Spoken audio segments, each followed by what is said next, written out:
तो नमः संस्कृताय मित्रों हम लोग सन 2000 की जो पीजीटी प्रवक्ता की जो परीक्षा हुई थी उसका पेपर हल करने जा रहे हैं। सन 2000 की इस पेपर को हम हल करेंगे। तो इसका जो पहला प्रश्न है, निम्नलिखित सूक्त किस रचना से ली गई है?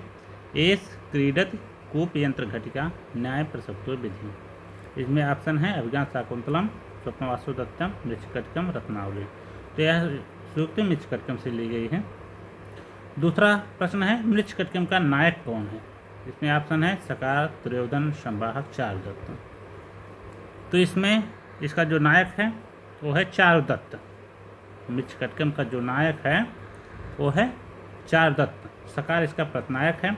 दुर्योधन तो इसका कोई पात्र ही नहीं है। संवाहक भी इसका पात्र है लेकिन नायक नहीं है। चारुदत्त इसका नायक है। ये जो चारुदत्त है ये जन्म से ब्राह्मण है और कर्म से वैश्य है, एक व्यापारी है। और ये जो मृच्छकटिकम है इसमें 10 अंक हैं। प्रकरण के अंतर्गत आता है। नाटकम जो रूपक होते हैं 10 प्रकार के होते हैं। नाटकमत, प्रकरणम, भाड़, व्यायोग, समोकाड में, उसमें से प्रकरण नामक ये रूपक है। मृच्छकटिकम की कथा किसमें समायोजित है? उद्योत, अंक, सर्ग, उच्छ्वास। तो ये जो है अंकों में समायोजित है। 10 अंक हैं इसमें। उद्योत ये जो ध्वन्यालोक उद्योतों में विभक्त है। महाकाव्य सर्गों में विभक्त होता है। उच्छ्वासों में आख्यायिका विभक्त होती है। चौथा प्रश्न है अपरितोषाद विदुषाम न साधु मन्ये प्रयोग विज्ञानम बलवदेव शिक्षितानाम आत्मन अपत्यय में चेता है। ऐसे लोग किस काव्य से? इसका विकल्प है उत्तर रामचरितम, अभिज्ञान शाकुंतलम, किरातार्जुनम, शिशुपालवधम। तो यह जो श्लोक है यह अभिज्ञान शाकुंतलम से लिया गया है।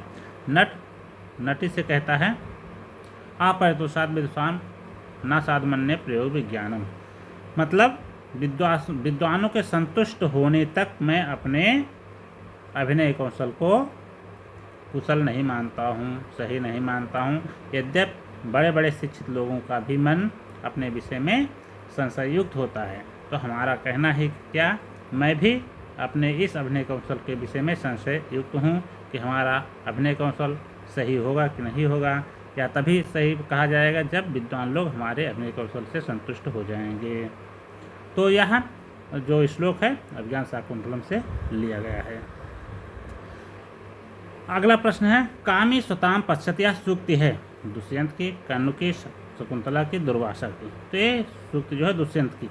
दुष्यंत कहता है कामी स्वताम पश्यत, जो कामी व्यक्ति होता है अपने ही विषय में सोचता है। छठा प्रश्न है विक्रमोर्वशीयम है खंड काव्य, नाटक, चंपू काव्य, त्रोटक। यह त्रोटक के अंतर्गत आता है। मेघदूतम किस प्रकार की रचना है? महाकाव्य है, उपन्यास है, खंड काव्य, चंपू काव्य। एक खंड काव्य के अंतर्गत आता है। एक होता है खंड काव्य, एक होता है गीत काव्य, एक होता है मुक्तक। जो मुक्तक होता है उसका प्रत्येक श्लोक जो है स्वच्छंद होता है, उसको कहीं भी बोल सकते हैं, कहीं भी उसमें प्रसंग की जरूरत नहीं पड़ती। जो खंड काव्य होता है उसमें श्लोक कुछ प्रसंग की जरूरत पड़ती है, उसमें एक दूसरे के सापेक्ष होते हैं। वही खंड काव्य जब गा करके गाया जा सके तो उसको गीत काव्य कहा जाता है।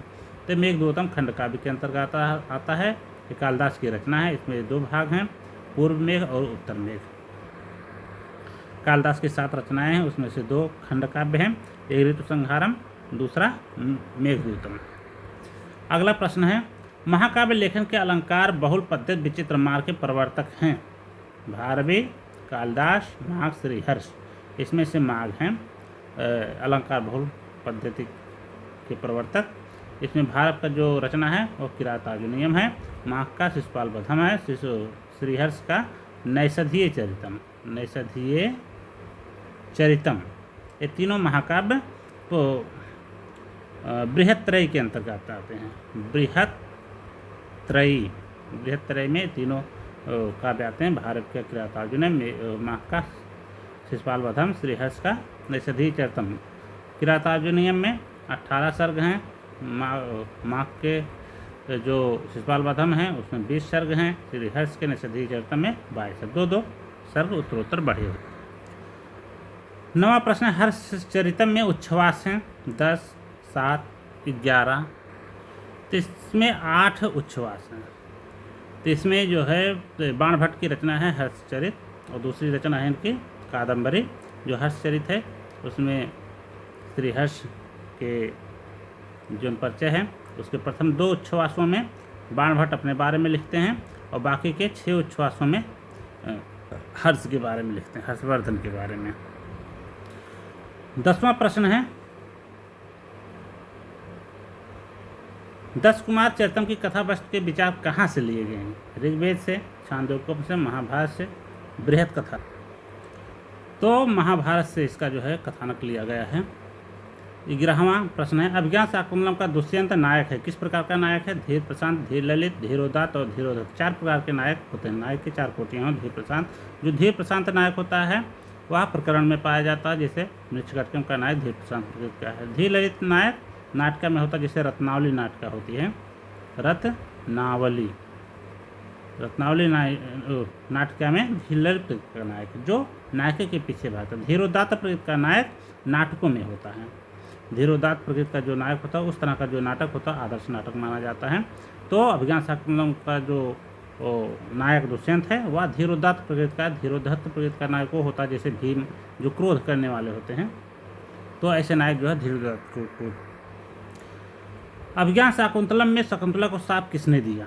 वशिष्ठ ने, दुर्वासा ने, नारद ने, विश्वामित्र ने। तो दुर्वासा ने शाप दिया था। ये बहुत क्रोधी स्वभाव के हैं, और अगर थोड़ा सा भी नाराज हो जाते हैं तुरंत शाप देते हैं। अगला प्रश्न है, धीवर प्रसंग अभिज्ञान शाकुंतलम के किस अंक में है? इसका विकल्प है 3य अंक में, 6ठ अंक में, 5म अंक में, 7म अंक में। 6ठम अंक में आया हुआ है। तो धीवर प्रसंग, धीवर का अर्थ होता है मछुआरा। मछुआरा शकुंतला की अंगूठी पा जाता है, और वो जो है फिर ले जाकर के राजा को देता है। वो सोचता है राजा से कुछ पारितोषिक मिल जाएगा। कुछ लोग देखते हैं कि वो जो अंगूठी है राजा की है, और फिर वो जाकर राजा को देता है, और फिर उसको कुछ पारितोषिक भी मिल जाता है। और उस अंगूठी को देख करके दुष्यंत पुनः शकुंतला को याद करने लगता है। उसके बाद तुरंत जो है उपवन में वह बैठा रहते हैं। दुष्यंत उपवन में बैठे रहते हैं। तभी इंद्र के पास से एक संदेशा आता है कि जाइए दुष्यंत को बुला लाइए, वो हमारी मदद करें। तो एक विमान आता है और दुष्यंत को ले जाता है। तो आगे फिर जो है 7वें अंक प्रारंभ हो जाता है। तो 6ठवें अंक में धीवर प्रसंग का वृत्तांत प्राप्त होता है। 14वां प्रश्न है, अविश्रमो अयम लोकतंत्राधिकार है, इस उक्ति से युक्त नाटक। इसका जो विकल्प है मुद्रा राजसम, मृच्छकटिकम, अभिज्ञान शाकुंतलम, इनमें से कोई नहीं। तो ये अभिज्ञान शाकुंतलम से लिया गया है, जिसमें दुष्यंत कहता है कि अविश्रमो अयम लोकतंत्राधिकार, मतलब जिसको राजा की पदवी मिल जाता है उसको विश्राम नहीं मिलता है। 15वां प्रश्न है, निम्नलिखित अवतरणों में किसके विशेषण हैं? अति शुद्ध स्वभावम कृष्णचरितम, अकरम अपहस्त स्थित सकल भुवन तलम राजानम अद्राक्षित। इसका जो विकल्प है शूद्रक, वैशंपायन, पुंडरीक, चंद्रापीठ। तो ये जो शूद्रक का विशेषण, अति शुद्ध स्वभाव मतलब स्वभाव शुद्ध होने के बाद भी कृष्णचरितम।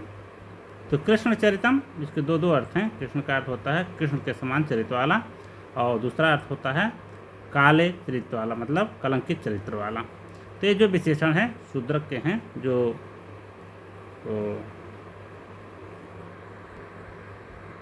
चांडाल कन्या जब शूद्रक के पास आती है तो शूद्रक के विशेषताओं का वर्णन करती है। अगला प्रश्न है, बाण का काल कौन सा है?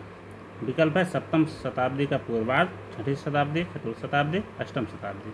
तो 7वीं शताब्दी का पूर्वार्ध, क्योंकि जो बाण हैं वो हर्षवर्धन के शासनकाल में हुए थे। हर्षवर्धन का शासनकाल 606 ईस्वी से लेकर के 648 ईस्वी तक माना जाता है। इनके बीच में ही इनके जो दरबारी कवि थे बाणभट्ट, तो यही समय इनका जो है बाणभट्ट का माना जाता है। तो ये समय जो है 7वीं शताब्दी के पूर्वार्ध में आता है। तो बाणभट्ट का जो समय है 7वीं शताब्दी का पूर्वार्ध है। अगला प्रश्न है, अगस्त्य आश्रम में राम के रहने के लिए पर्णकुटी का निर्माण किसने किया था? विकल्प है राम ने, लक्ष्मण ने, अगस्त्य ने और शिव ने। इसका उत्तर है लक्ष्मण ने, क्योंकि लक्ष्मण बहुत ही परिश्रमी थे। वो हमेशा वन में जाकर के फूल ले आते थे, पूजा करने के पुष्प आदि ले आते थे। सारा कार्य जो है, बाहरी कार्य लक्ष्मण ही संभालते थे। दोनों पर्णकुटी का निर्माण लक्ष्मण ने ही किया था।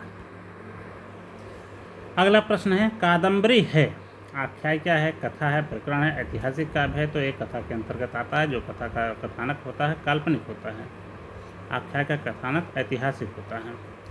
तो कथा, ये जो कादम्बरी है वो एक, इसीलिए कादम्बरी कथा भी कहा जाता है। अगला प्रश्न है, सदाभिमानैक धनाभिमानिना, यह सूक्ति है।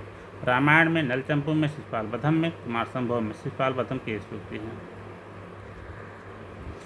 20वां प्रश्न है, शिशुपाल वधम का रचयिता कौन है? सुबंधु, भारवी, भट्टी, माघ। तो इसके रचनाकार जो हैं माघ हैं। इसमें शिशुपाल वध की कथा है कि नारद भगवान श्री कृष्ण के पास संदेश लेकर के आते हैं कि शिशुपाल बहुत उत्पात कर रहा है, इसका किसी तरह से वध होना चाहिए। तो बाद में जाकर के युधिष्ठिर के राजसूय यज्ञ में जाकर के वो शिशुपाल का वध करते हैं। अगला प्रश्न है, सांख्यकार का रचयिता कौन है? कपिल, इस वाचस्पति में ईश्वर कृष्ण गौड़पाद। सांख्यकार का एक जो ग्रंथ है जो कि सांख्य सूत्रों पर आधारित है, सांख्य दर्शन से संबंधित है, उसका रचनाकार ईश्वर कृष्ण है। जो सांख्य दर्शन का जो प्रतिष्ठापक आचार्य हैं वो कपिल हैं। सांख्य सूत्र उन्होंने लिखा, उस पर आधारित ग्रंथ है सांख्य कारिका, जिसमें करीब 72 कारिकाएँ हैं। ईश्वर कृष्ण ने इसकी रचना की। वाचस्पति मिश्र ने इस पर टीका लिखी हुई है। गौड़पाद ने भाष्य लिखा हुआ है। 22वां प्रश्न है, सांख्य के निम्नलिखित तत्वों में चेतन तत्व कौन सा है? बुद्धि, मन, अहंकार, पुरुष। इसमें पुरुष तत्व जो है चेतन तत्व है। सांख्य दर्शन में 2 ही तत्वों को नित्य माना गया है, पुरुष को और प्रकृति को। बाकी सारे तत्व प्रकृति से उत्पन्न होते हैं और अनित्य होते हैं। तो बुद्धि, मन, अहंकार, ये सभी तत्व जो है प्रकृति से उत्पन्न होते हैं, प्रकृति के कार्य हैं। और ये जो पुरुष है, इन सबसे अलग, पृथक, सबसे पृथक है। प्रकृति से भी, प्रकृति से उत्पन्न है सभी तत्वों से भी पृथक है। तो ये जो पुरुष एकमात्र चेतन तत्व है। अगला प्रश्न है, प्रकृति से साक्षात उत्पन्न है अहंकार, पंचतन्मात्रा, महत, पंचमहाभूत। इसमें से जो महत, सबसे पहला तत्व प्रकृति से महत उत्पन्न होता है। महत से अहंकार, अहंकार से 5 ज्ञानेंद्रिय, 5 कर्मेंद्रिय, मन उत्पन्न होता है। पंचतन्मात्राएँ उत्पन्न होती है। पंच तन्मात्राओं से 5 महाभूत उत्पन्न होते हैं। जो पंच तन्मात्राएँ हैं, रूप, रसगंध, स्पर्श, शब्द, और जो उससे 5 महाभूत उत्पन्न होते हैं, पृथ्वी, जल, तेज, वायु, आकाश। 24वां प्रश्न है, सांख्य अभिमत में कितने तत्व प्रकृत और विकृत हैं? मतलब कितने तत्व प्रकृत भी हैं और विकृत भी हैं? विकल्प में है 3, 5, 7, एकादश। तो जो प्रकृत विकृत तत्व हैं, जैसे प्रकृति से सबसे पहले महत उत्पन्न होता है। महत से अहंकार, अहंकार से फिर 5 तन्मात्राएँ और 5 ज्ञानेंद्रियाँ, 5 कर्मेंद्रियाँ और मन उत्पन्न होता है। फिर 5 जो तन्मात्राएँ होती हैं उससे 5 महाभूत उत्पन्न, 5 तन्मात्राएँ और अहंकार और महत। तो 5, 2, 7 तत्व जो हैं प्रकृत भी हैं और विकृत भी हैं। प्रकृत का मतलब है वो कारण भी हैं और विकृत का मतलब कार्य भी हैं।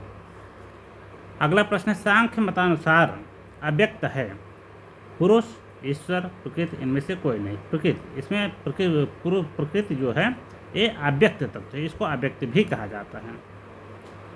जब प्रकृति से सारे तत्व उत्पन्न होते हैं वो सारे तत्व व्यक्त कहलाते हैं। प्रकृति अव्यक्तावस्था में रहती है।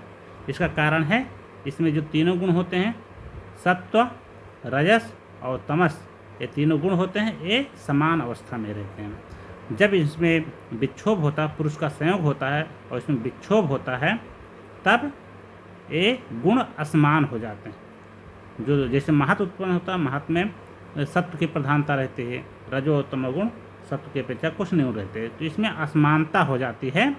तब जो है इसमें प्रकृति से सारे तत्व उत्पन्न होते हैं। तो जो प्रकृति तत्व है उसमें सत्व, रजस और तमोगुण समान अवस्था में रहते हैं। ये भी कहा जाता है अगर तीनों गुण समान अवस्था में हो जाएं तो ये जो सृष्टि है वो अव्यक्तावस्था में चली जाएगी। अगला प्रश्न 26वां है, सांख्य दर्शनानुसार प्रकाश से संबद्ध है? इसका विकल्प है रजोगुण, सत्वगुण, प्रधान, इनमें से कोई नहीं। इसमें सत्वगुण जो तत्व है ये प्रकाश से संबंधित, क्योंकि ये प्रकाशक होता है। सत्वम लघु प्रकाशकम इष्टम, तो सत्वगुण प्रकाशक होने के कारण प्रकाश से संबद्ध है। 27वां प्रश्न है वेदांत सार में वेदांत के किस मत का निरूपण है? शुद्धाद्वैतवाद, अद्वैतवाद, विशिष्टाद्वैतवाद, द्वैतवाद। अद्वैतवाद। वेदांत सार में अद्वैत वेदांत का प्रतिपादन किया गया है। 28वां प्रश्न है वेदांत सार के अनुसार सृष्टि क्रम में पंचभूतों की उत्पत्ति का क्रम क्या है? पृथ्वी, पृथ्वी से जल, जल से वायु, वायु से तेज, आकाश, आकाश तेजस वायु जल पृथ्वी, आकाश वायु तेजस जल पृथ्वी। ये चौथा विकल्प है। तो इसमें जो आप सबसे पहले माया मतलब ब्रह्म की जो शक्ति है वो है माया। माया से सबसे पहले आकाश उत्पन्न होता है, आकाश से वायु, वायु से अग्नि, अग्नि से जल, जल से पृथ्वी। तो ये तीसरा विकल्प आकाश वायु जल तेजस जल पृथ्वी, ये तीसरा विकल्प इसका सही है। 29वां प्रश्न पंचीकरण का निरूपण करता है? न्याय दर्शन, सांख्य दर्शन, वेदांत दर्शन। वेदांत दर्शन पंचीकरण का निरूपण करता है। पंचीकरण में बताया जाता है तो जो जैसे पृथ्वी तत्व है, पृथ्वी, जल, तेज, वायु, आकाश, ये 5 तन्मात्राएँ होती हैं। पंचमहाभूतों की तन्मात्राएँ हैं। पंचमहाभूतों की तन्मात्राओं में पंचीकरण होता है। पंचीकरण की प्रक्रिया क्या होती है कि प्रत्येक तत्व का पहले आधा भाग करते हैं, उसके बाद जो आधा बचता है उसके 4 भाग करते हैं, 4 भाग करते हैं। इसमें से एक भाग इसके साथ मिल जाएगा, पृथ्वी के साथ, दूसरा भाग वायु के साथ, तीसरा भाग इसके साथ, चौथा भाग। जैसे पृथ्वी तत्व है, पृथ्वी तत्व में पृथ्वी का आधा हिस्सा रहता है, बाकी 1/4 में वायु रहता है, आकाश, अग्नि, जल। क्योंकि पृथ्वी का तत्व ज़्यादा है इसमें, इसलिए पृथ्वी के रूप में दिखाई देता है। उसी प्रकार आकाश है, आकाश में भी 4 तत्व रहते हैं, लेकिन कम मात्रा में होने के कारण वह दिखाई नहीं पड़ते हैं। इस प्रकार से पंचीकरण की प्रक्रिया बताई जाती है।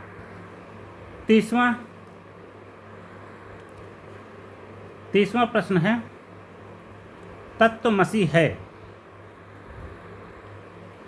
तत्वमसि है ब्रह्मवाक, महावाक, अनुभववाक, आचार्यवाक। महावाक्य के अंतर्गत आता है। 4 महावाक्य हैं। अहम ब्रह्मास्मि, अहम ब्रह्मास्मि, तत्वमसि, अयम आत्मा ब्रह्म, अयम आत्मा ब्रह्म, और प्रज्ञानम ब्रह्म। प्रज्ञानम ब्रह्म ऋग्वेद से संबंधित है, अहम ब्रह्म यजुर्वेद से, तत्वमसि सामवेद से, अयम आत्मा ब्रह्म ये छांदो अथर्ववेद से संबंधित है। तो 4 ब्रह्मवाक्य 4 वेद से संबंधित हैं। 31वां प्रश्न है पुत्तलिका नृत्य से संस्कृत नाटक की उत्पत्ति मानने वाला विद्वान है? डॉक्टर कीट, डॉक्टर कोनो, डॉक्टर पिसेल, डॉक्टर हटल। इसमें पिसेल है, उत्तर है डॉक्टर पिसेल। 32वां प्रश्न है यह भास की रचना नहीं है? प्रतिज्ञा उगंधरायणम, रत्नावली, स्वप्नवासो दत्तम, दरिद्र चारु दत्तम। रत्नावली ये हर्षचरित श्री हर्ष की रचना है, हर्षवर्धन की रचना, हर्षवर्धन। श्री हर्ष और हर्षवर्धन 2 अलग अलग हैं। हर्षवर्धन की रचना रत्नावली है, श्री हर्ष की रचना है नैषधीय चरितम। 33वां प्रश्न है रूपकों में किस आचार्य ने 8 ही रस को स्वीकार किया है? उत्तर है भरत मुनि, धनंजय, मम्मट, पंडितराज, जगन्नाथ। इसका उत्तर है भरत मुनि। भरत मुनि ने सिर्फ 8 ही रस माने हैं। उसके बाद के आचार्यों ने शांत रस को भी सम्मिलित किया है। तो आगे के आचार्यों ने 9 रस स्वीकार करते हैं, भरत मुनि सिर्फ 8 रस मानते हैं। 34वां प्रश्न है संस्कृत नाटक में नांदी का उद्देश्य होता है? अर्थ प्राप्ति, यश प्राप्ति, विघ्नोपशांति, आनंद प्राप्ति। विघ्नोपशांति के लिए नांदी का प्रयोग किया जाता है। नांदी मतलब मंगलाचरण होता है। नाटकों में सबसे पहले मंगलाचरण किया जाता है ताकि कोई विघ्न ना आए नाटक की समाप्ति में, नाटक के अभिनय में, इसलिए उसके पहले विघ्नोपशांति के लिए नांदी का पाठ किया जाता है। 35वां प्रश्न है रूपकों में स्त्रियों की भाषा होती है? संस्कृत प्राकृत, संस्कृत प्राकृत, शौरसेनी प्राकृत भाषा होती हैं। स्त्रियां, नाटकों में स्त्रियां प्राकृत भाषा का प्रयोग करती हैं। 36वां प्रश्न है, निम्नलिखित में से किसके मतानुसार संस्कृत गद्य काव्य के अंतर्गत प्रबंध, कल्पना, कथा तथा और आख्यायिकोपलब्धार्था का विभाजन हुआ है? पतंजलि, दंडी, भर्तृहरि, वामन। दंडी ने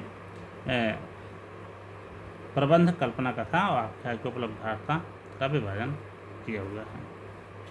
37वां प्रश्न है, तर्क भाषा के रचनाकार कौन हैं? गौतम, केशव मिश्र, वात्स्यायन, पतंजलि। केशव मिश्र की रचना है तर्क भाषा, जो कि न्याय दर्शन पर आधारित है। न्याय दर्शन के जो प्रवर्तक हैं गौतम ऋषि हैं। वात्स्यायन ने गौतम का जो है न्याय सूत्र पर भाष्य लिखा है। पतंजलि तो योग से संबंधित हैं और व्याकरण से संबंधित हैं। तो तर्क भाषा के रचनाकार हैं केशव मिश्र। 38वां प्रश्न है, तर्क भाषा के अनुसार पदार्थों की संख्या है 7, 16, 9, 10। तो जो तर्क भाषाकार हैं वो न्याय दर्शन से संबंधित, न्याय दर्शन पर आधारित है। इसमें 16 पदार्थ माने गए हैं, जबकि वैशेषिक दर्शन में 7 पदार्थ हैं। मतलब जो तर्क संग्रह वैशेषिक दर्शन पर आधारित है। जो तर्क भाषा है वो न्याय दर्शन पर आधारित है। तो यहाँ पर तर्क का अर्थ होता है पदार्थ। तर्क संग्रह मतलब पदार्थ संग्रह। 39वां प्रश्न है, न्याय दर्शन में निम्नलिखित में से कौन से प्रमाण स्वीकृत हैं? प्रत्यक्ष अनुमान, प्रत्यक्ष अनुमान शब्द, प्रत्यक्ष अनुमान उपमान शब्द, प्रत्यक्ष अनुमान शब्द अर्थात प्रत्यय। ये तीसरा विकल्प इसका सही है। प्रत्यक्ष अनुमान, उपमान और शब्द, ये 4 प्रमाण न्याय दर्शन वाले मानते हैं। 40वां प्रश्न, तर्क भाषा के अनुसार कारणों की संख्या है। तो तर्क भाषा के अनुसार कारणों की संख्या है 3, 2, 5, 4। 3 कारण ये भी मानते हैं। तर्क संग्रह में 3 कारण माना गया, समवाय कारण,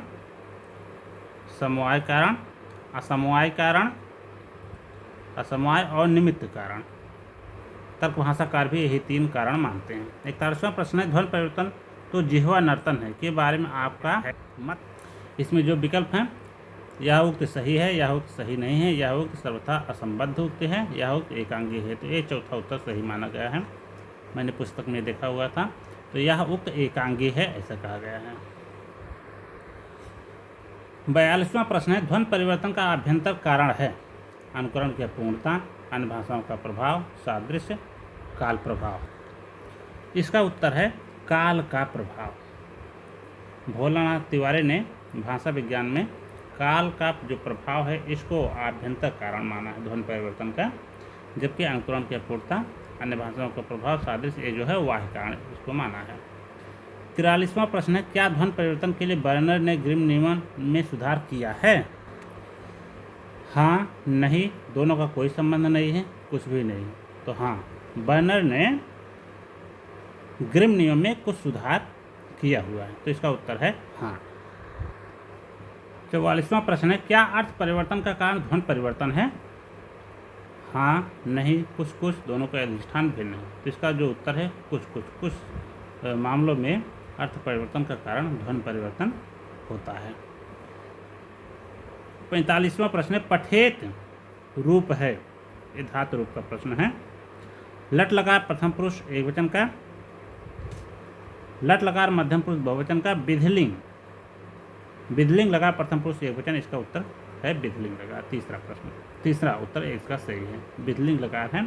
पठेत, पठेताम, पठेयु, पठे, पठेतम, पठेत, पठेयम, पठेयो, पठेन, ये इसका रूप होता है। तो विधिलिंग लकार का रूप है प्रथम पुरुष एकवचन का। 46वां प्रश्न है, अदातम रूप है। लुंग लकार उत्तम पुरुष एकवचन, लुंग लकार मध्यम पुरुष द्विवचन, लंग लकार उत्तम पुरुष एकवचन, लंग लकार प्रथम पुरुष बहुवचन। इसका लुंग लकार मध्यम पुरुष द्विवचन का। मध्यम पुरुष द्विवचन में जो होता है अदातम होता है, अदातम।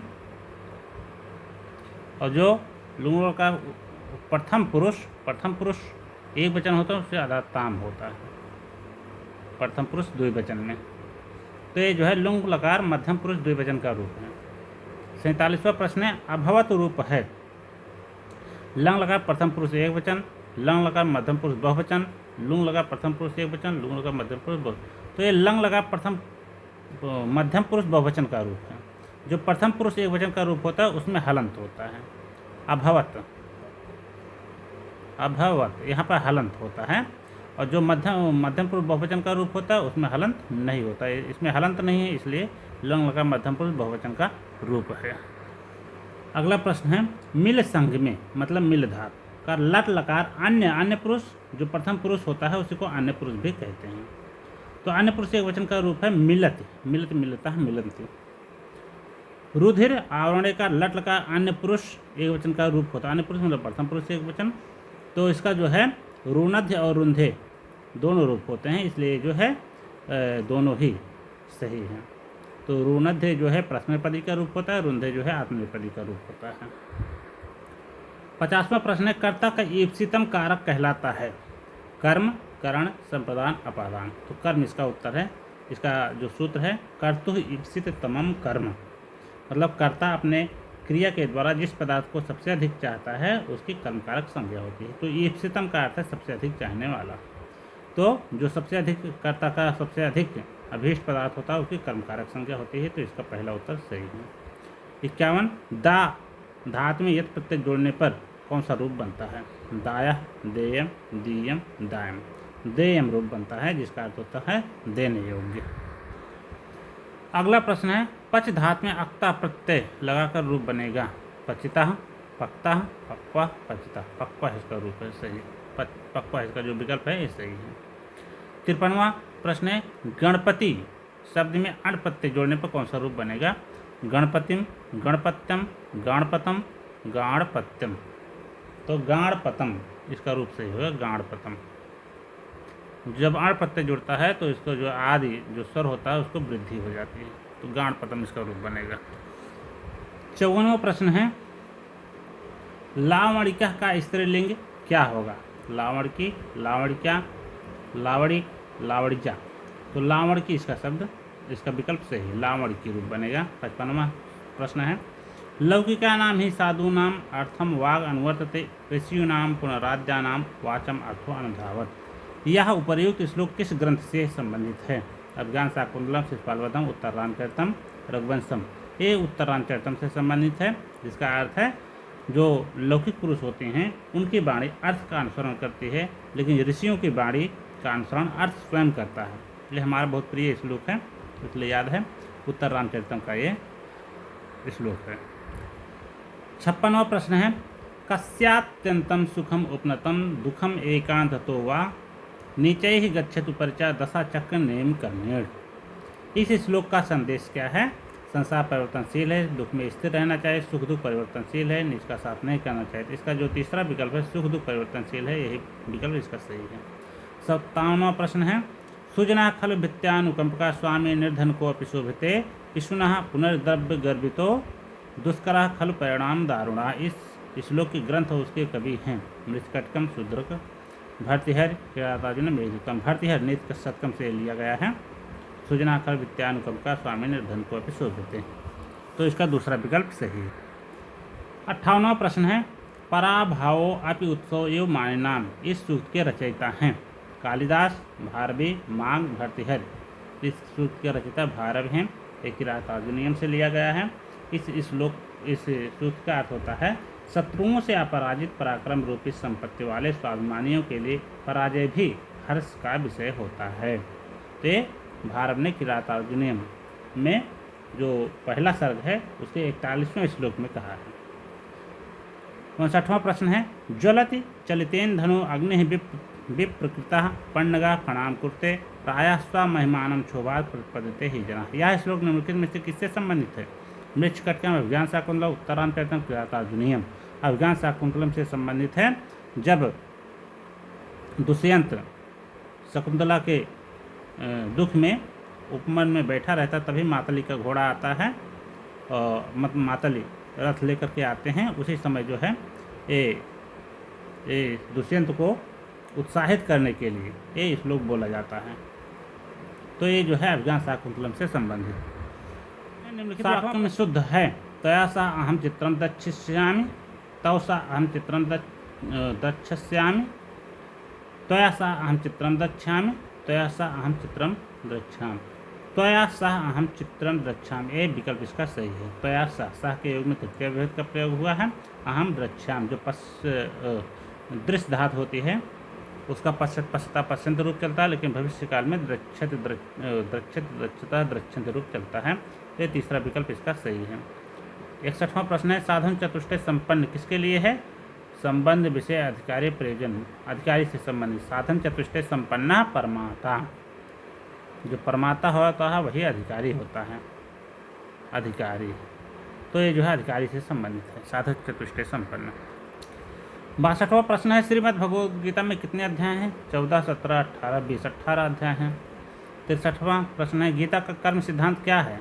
कर्म का त्याग करना सिखाता है या अशुभ कर्म का त्याग करना सिखाता है, तो साकांक्ष कर्म अथवा अनासक्त कर्म करना सिखाता है। इसमें कहते हैं कि फल की इच्छा किए बिना कर्म करना चाहिए, तो अनासक्त भाव से कर्म करना चाहिए। 64वां प्रश्न है, तद्दोषो शब्दार्थो सगुणा वनलंकृति पुनः क्वापि लक्षण है? अलंकार का लक्षण है, काव्य का लक्षण है, गुण का दोष का कैसा? तो काव्य का लक्षण है, मम्मट का लक्षण है। तद्दोषो शब्दार्थो सगुणा वनलंकृति पुनः क्वापि, मम्मट ने काव्य का लक्षण दिया। 65वां प्रश्न है, मम्मट के अनुसार काव्य प्रयोजन की संख्या है 7, 4, 6, 5। 6 प्रयोजन उन्होंने दिया है। काव्यम यस्य अर्थकृते व्यवहार विदे शिवोत्रक्षते सद्यः परिनिर्वृत्ते कांता सम्मित योपदेशुजे। काव्यम यशसे अर्थकृते व्यवहार विदे शिवेत रक्षते सद्यः परिनिर्वृत्ते, ये 5वां है।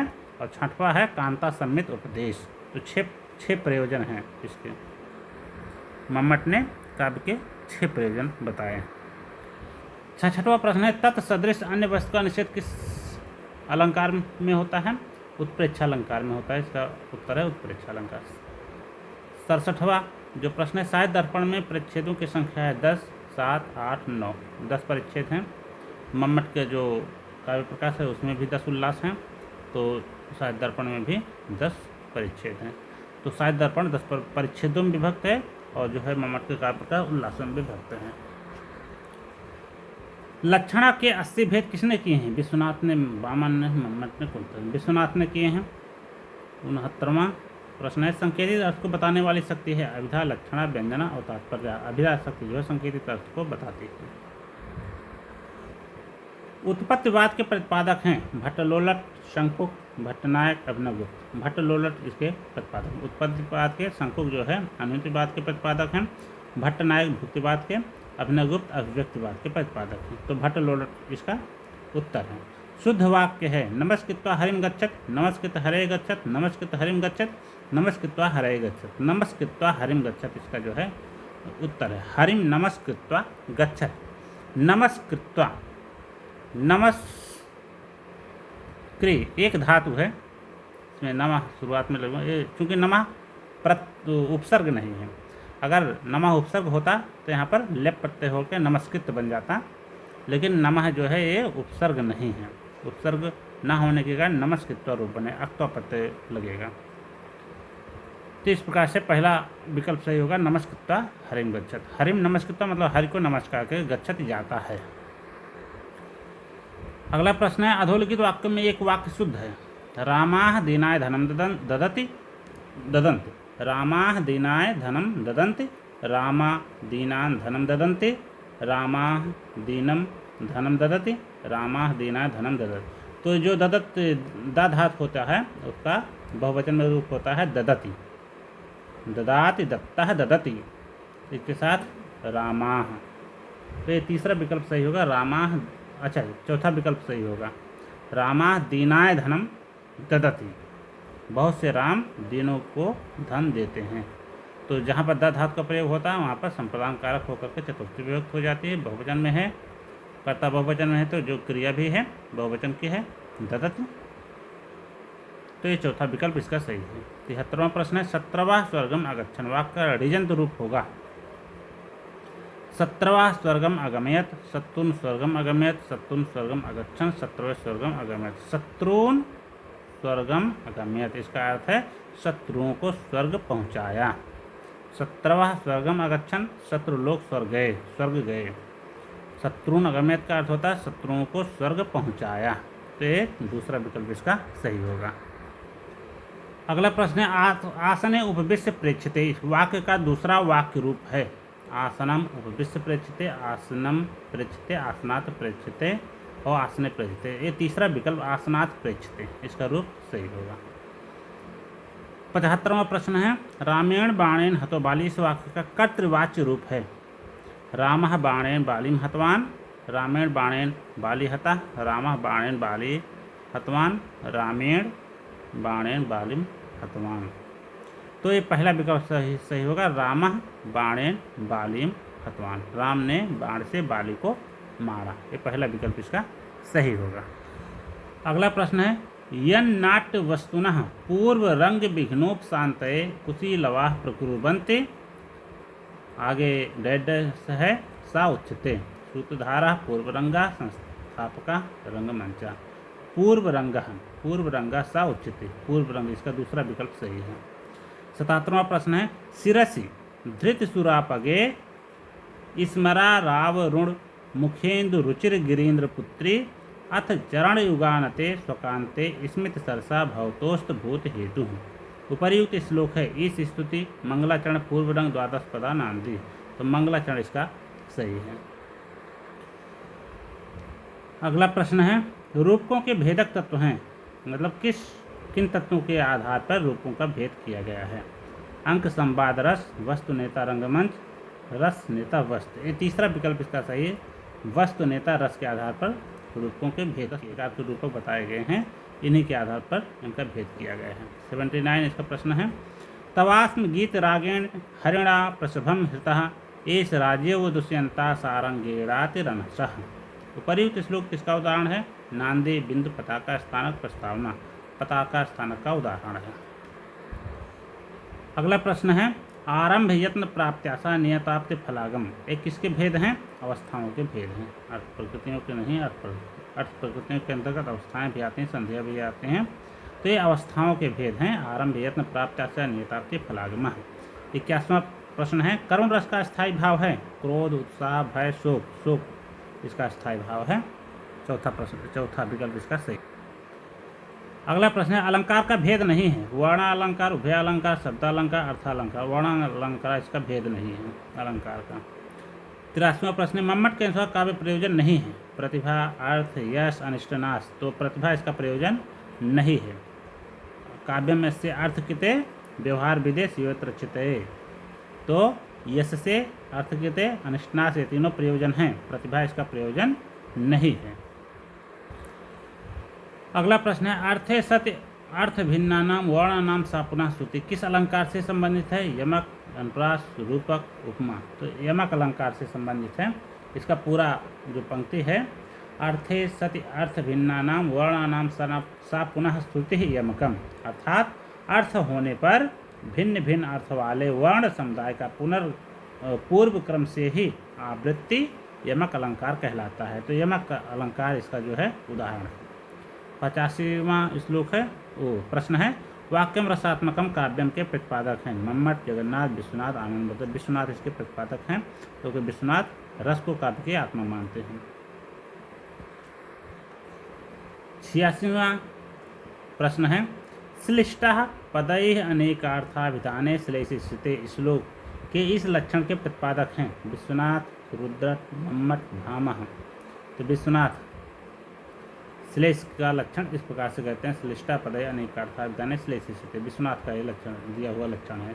87वां प्रश्न है सा मुख्यो अर्थः तत्र मुख्यो व्यापारो अस्य अभिधा उच्यते, यह वचन है काव्य प्रकाश का, साहित्य दर्पण का, ध्वन्यालोक का, नाट्यशास्त्र का। काव्य प्रकाश का की ये पंक्ति है सा मुख्यो अर्थः तत्र मुख्यो व्यापारो अस्य अभिधा उच्यते, अभिधा का ये लक्षण देते हैं काव्य प्रकाशकार मम्मट। अगला प्रश्न है यो हे हो सिद्धांत संबंध है भाषोत्पत्ति से, ध्वनि परिवर्तन से, अर्थ विस्तार से, भाषा वर्गीकरण से। भाषोत्पत्ति से संबंधित है।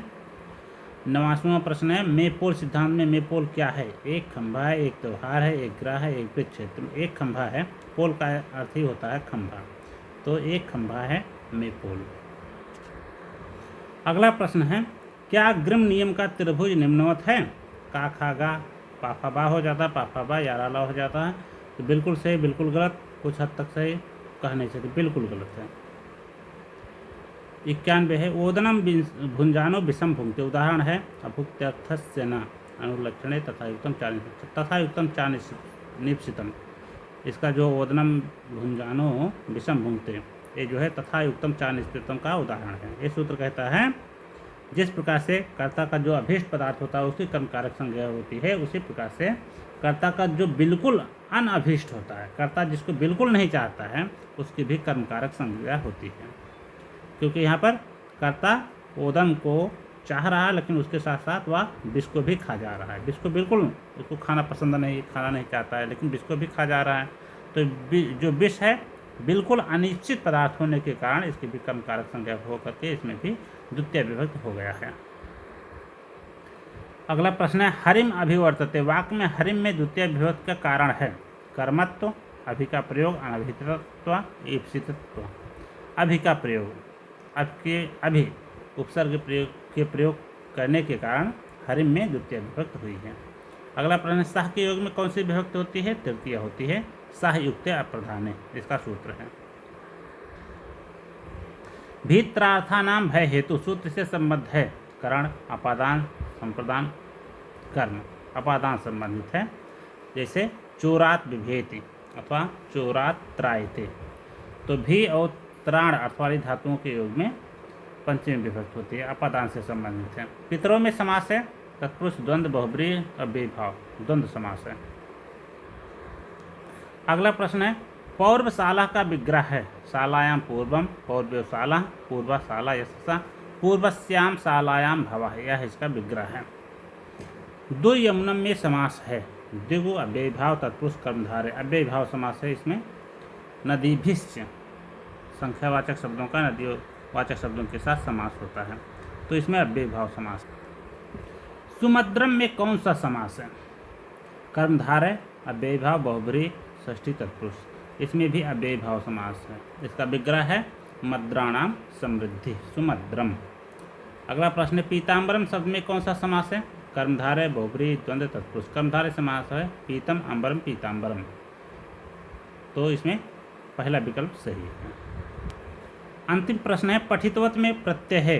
चतुः प्रत्यय, मतुः प्रत्यय, अक्तवत प्रत्यय, अक्तवत प्रत्यय है पठितवत। इसका जो पुल्लिंग में रूप बनता है पठितवान, नपुंसक लिंग में पठितवत और स्त्रीलिंग में पठितवती, तो इसमें अक्तवत प्रत्यय लगा हुआ है। तो ये इस प्रश्न पत्र का अंतिम प्रश्न था। तो मित्रों, अगर मेरी ये वीडियो अच्छी लगी हो तो आप मेरे चैनल को सब्सक्राइब ज़रूर कीजिए, क्योंकि मैंने बहुत मेहनत से वीडियो बनाई है आप लोगों के लिए। और चैनल सब्सक्राइब करने में, लाइक करने में आपको 1 सेकंड से भी कम समय लगेगा। आप लोग सब्सक्राइब कीजिए, लाइक कीजिए और अपने दोस्तों के साथ शेयर कीजिए, ताकि मुझे और वीडियो बनाने के लिए प्रेरणा मिल सके। तो अब हम लोग अगली वीडियो में पुनः मिलेंगे। तब तक के लिए आप सबका बहुत बहुत धन्यवाद, क्योंकि आप लोगों ने पूरा वीडियो ध्यान से देखा। और इस तरह से आप लोग पेपर हल कीजिए, ताकि आप लोगों को परीक्षाओं में सफलता मिल सके बच्चों। तब तक के लिए बहुत बहुत धन्यवाद, बहुत बहुत शुभकामनाएं आप सबको। तब तक के लिए नमस्कार मित्रों।